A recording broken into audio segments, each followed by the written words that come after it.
Well, hello, everybody, and welcome to our September. Hello, everybody, and welcome to our September Facebook Live. My name is Claire Dam, the Chief Program Officer with the Alzheimer's Association, Northern California, Northern Nevada chapter. And I am joined by our good friend of the chapter and grand champion, walk champion, Ian Murray. Ian, why don't you introduce yourself? Oh, hi, Claire. Thanks for having me. Yeah, so I am the captain for the Cisco national team and team captain in San Jose, as well as other locations. I'm glad to be here.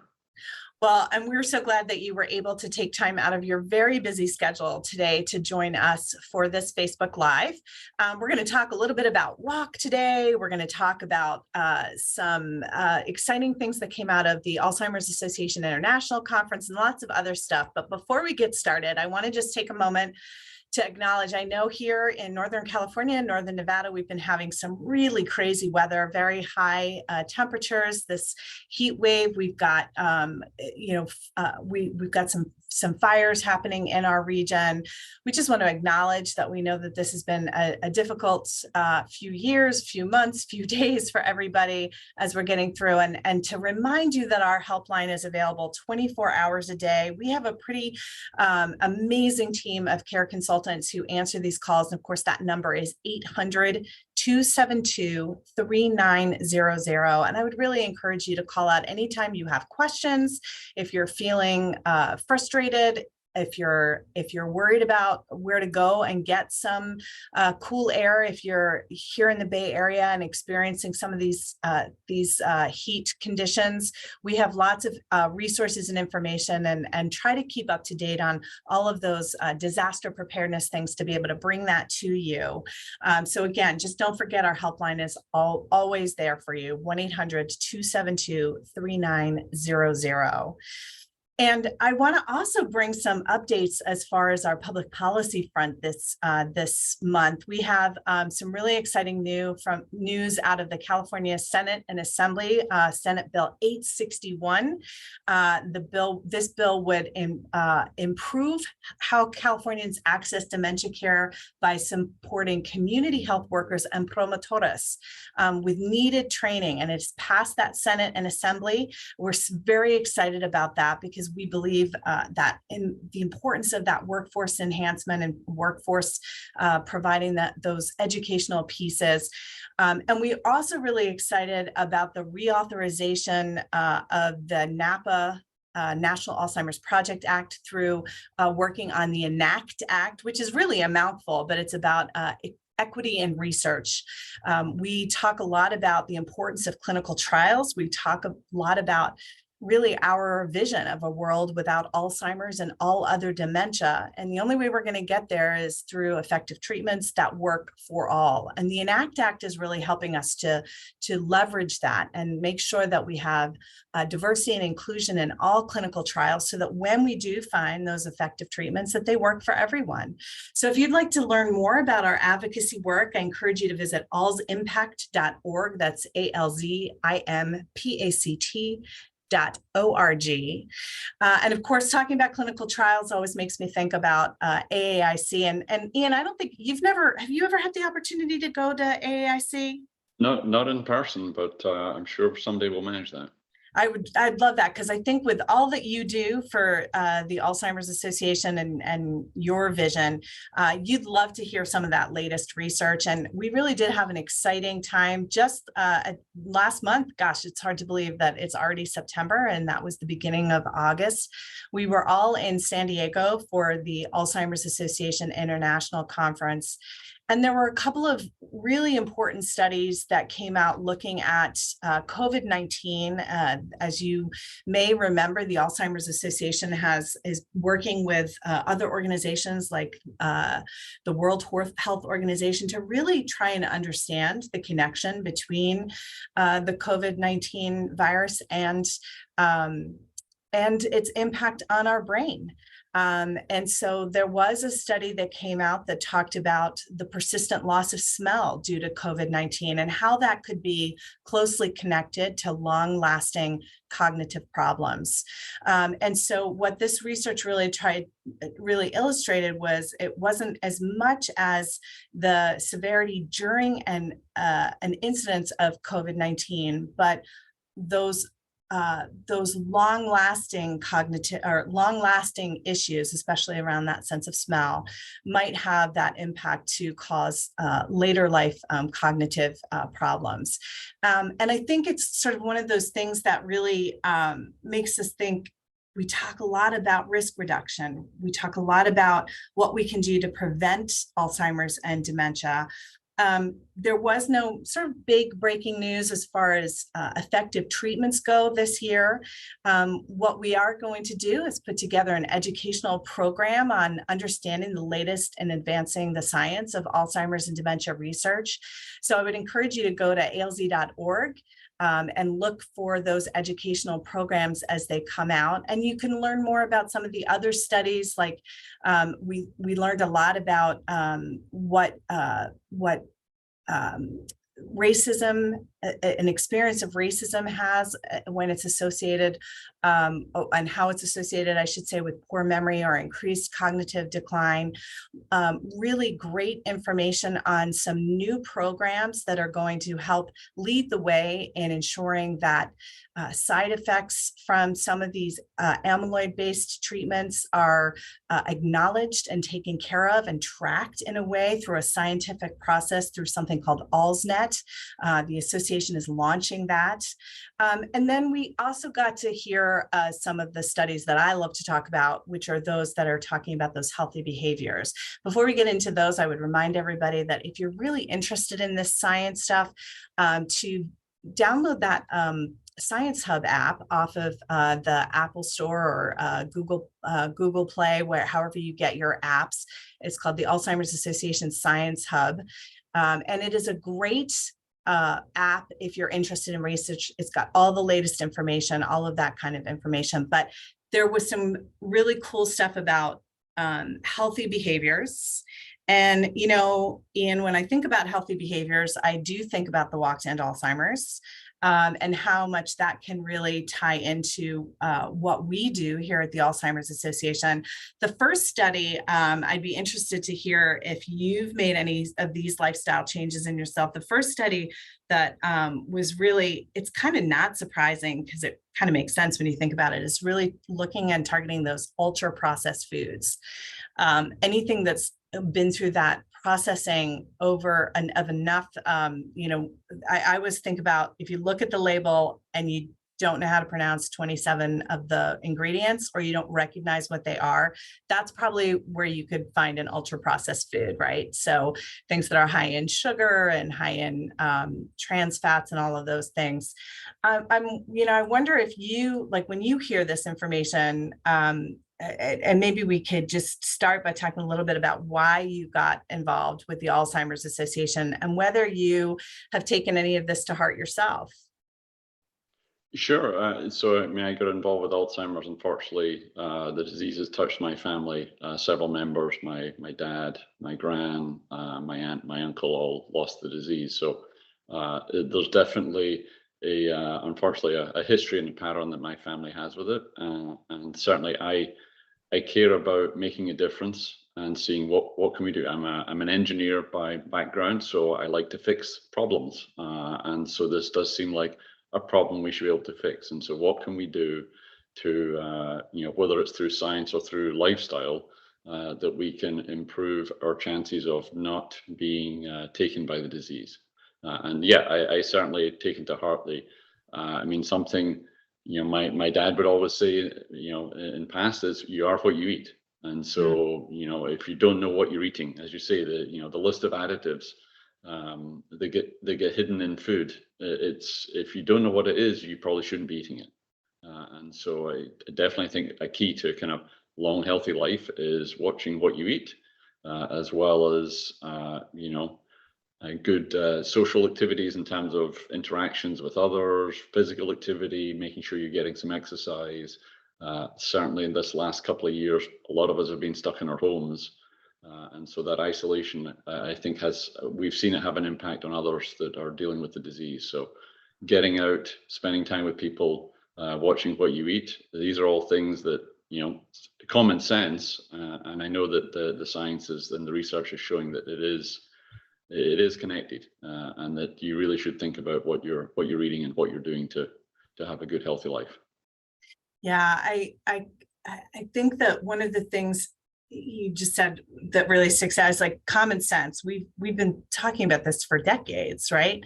But we really do have the evidence now, the science that really shows us that this could be a key in not only risk reduction, but we also think about when we do find that effective treatment, it's probably not going to just be the effective treatment, right? It will be a combination of that effective treatment and thinking about good brain health. And I think about, when I was young, without aging myself too much, we didn't we didn't wear helmets when we rode our bicycles, right? We probably didn't, I certainly didn't ski with a helmet when I was a teenager.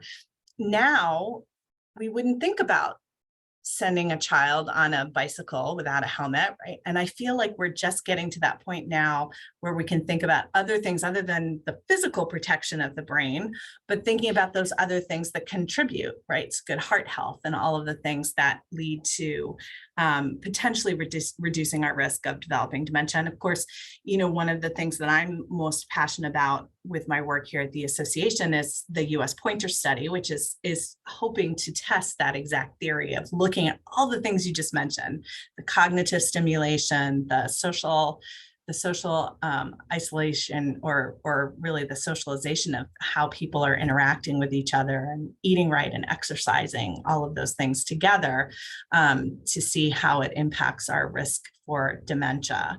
And one of the great studies that came out this year was something called the EXERT study, which really looked at we kind of have always thought about, is it all cardiovascular, or, how does strength training play into, and how really the strength training can have as good of a benefit on good brain health as some of the other cardiovascular type exercises. It's about balance, right? And doing kind of a lot of different things. Yeah, no, absolutely. It's all common sense, and now we're being reminded that we should follow those instructions. Yeah, we should. So you mentioned about your personal connection to the disease. Why is walk the thing that's become so important for you? I think, and so it was in some ways a chance email that got me connected to the walk from a colleague who'd gone through a similar journey. My father was suffering at the time. And they sent an email asking for people to donate and get involved. And I thought, great, I want to find a way to give back. I want to make a difference. I want to see how I can help. And so I got involved at that point 6 or 7 years ago. We started as a very small team. I work for a large company, lots of employees in the Bay Area. We started as a team of 5 people, and we had 1 dog. And I know you've heard the story that we went from that to we have teams all across the US now, 200 plus each year. And it's a great, enjoyable day out for all of us to connect with colleagues across different parts of our company. And just, it's a nice, relaxing day. It's a casual walk. It's not a fun run. There's no, there's no race to complete the walk. It really is, it's a very nice day. It's a great community activity for people. People bring their families. And so it's a great time to connect with other people, and also for those that maybe not realizing how big of an impact and how much the community is, you get to see all these other people, all these other groups and families that are affected by the disease as well and want to make a difference. And so I know the first time I went to the walk, I went as a team of 5. I thought it was going to be pretty small. There were thousands of people in San Jose that year, and I was like, wow, this is really something. And so with all the people involved, the amount of impact we can have is, potentially tremendous. And so it's something that continues to kind of give back of like being involved, bringing more people in, making them aware of all the great services that the association provides, all the research, all the advice on how we can, help delay the impact of the disease. it's all tremendous. And so, yeah, so I continue to be very excited about joining the walks and actually participate in multiple walks each year, just to connect with all the different teams that we have. Yeah, how many walks do you go to? So I did 3 last year, Great, although yeah. it was kind of virtual. So looking Yeah. forward to doing them in person, and seeing some of the teams in person this year. Yeah, and we are back in person this year, which is very exciting. We had a lot of our walks returned last year, but it felt a little bit different. But this year, thinking about all of those health precautions and putting safety first, we're still going to keep that top of mind, but excited to have our walks back in person this year. And we're really excited to have our first walk coming up this weekend. So our very first walk of the year this year is going to be in Yuba City. It is, as I said, this Saturday, September 10th, and we've got some exciting call outs. Ian and I are going to take a couple of minutes to really shout out some of those top teams and top individuals from our upcoming walks. We'll take the first 4 walks this month for our September Facebook Live, and then all of you October walks can come back in October. So our top team in Yuba City is called Team Just Call Me Helen, and they've raised just over $5,255. Their team captain is Charlotte. And our top individual for the Yuba City Walk is from Team Norman, and that's Sonia Norman, and she's raised over $5,000 for the Yuba City Walk. And then what's our next walk coming up, Ian? So I see we have one in Modesto on the 17th of September. Again, we've got the top team. It's Bonnie's Buddies, led by Jeff Wong. The team has raised just over $8,000, $8,710 right now. I'm sure they can hopefully get a little bit more before the walk. Jeff is the top fundraiser, top individual within that walk, but closely followed by Margot Reese. So Margot, there's an opportunity there. Raise a little bit more. Maybe you can get to be the top of the list by the time of the walk. Little competition. I love that. And then rounding out that weekend will be Napa Valley. That's always a great walk to be at. That is also on September 17th. Their top team is the Purple Meadows, led by Susan Schwartz. They've raised just over $8,000, $8,220. And then our top individual for that walk is from the team Sherry's Friends and Family, and that's Judy Halverson. And she's raised a little over, or almost $2,920. Coming close behind that, we talk about competition, is our very own Shelley Dombrowski, who's our senior regional director. She oversees all of our regional offices, and she is, Judy, she is coming for you. She's right now raised $2,500, and she is coming for you. I know we love a good competition here at the Alzheimer's Association. And we have one more walk that weekend, Ian, don't we? Yeah, so also that weekend on the 17th in Santa Cruz. So lovely. I've actually done that walk in the past. It's a lovely walk, and certainly for those in California, I'm sure being near the coast at this time with the weather would be nice. But yeah, so we have the Cure Be Found is the top team at $18,400. So it's an impressive total for them. Well done. And Nancy Rader, who's part of that team, is the highest individual. She's at $12,030, so 5 digits. That's impressive stuff. So well done, Nancy, and that team. That really is. It's so exciting to see it this time of the year. And if you want more information on how you can get involved with walk, whatever the closest walk is to you, go to alz.org/walk. I know our good friend Michael is probably putting all of that information in the chat. You can, there's easy ways for you to get involved. It's really fun. As Ian said, it's really about community and bringing everybody together. If you're not familiar with the walk, of course, we have our Promise Garden ceremony. And I know it's a little out of view from our, there you go. There's your purple flower. The flower tells a story. And Ian, unfortunately, carries the purple flower because he has lost someone to Alzheimer's disease. And this Promise Garden ceremony is such an important part of our walk experience, and really does bring that sense of community to everybody. So we hope that you'll join us. There's opportunities to volunteer, to get involved in fundraise, to just be part of this movement to end Alzheimer's and all other dementia. So we're really excited that walk season is finally here. We look forward to it. I've been walking since 1994. I don't even want to think about how many years that is. It's a long time that I've been walking, and I love it every year. It's probably one of the most invigorating parts of our work here, because it really just reminds us of why what we're doing is so important. And before we leave you today, that's a perfect time just to remind you that our staff and volunteers continue to provide programs online and in person. Education and support programs are available in English, Spanish, Chinese. We have a monthly schedule posted on our website, or you can call 800-272-3900 to sign up. Not only for an educational program, but to learn more about how we can support you in this journey.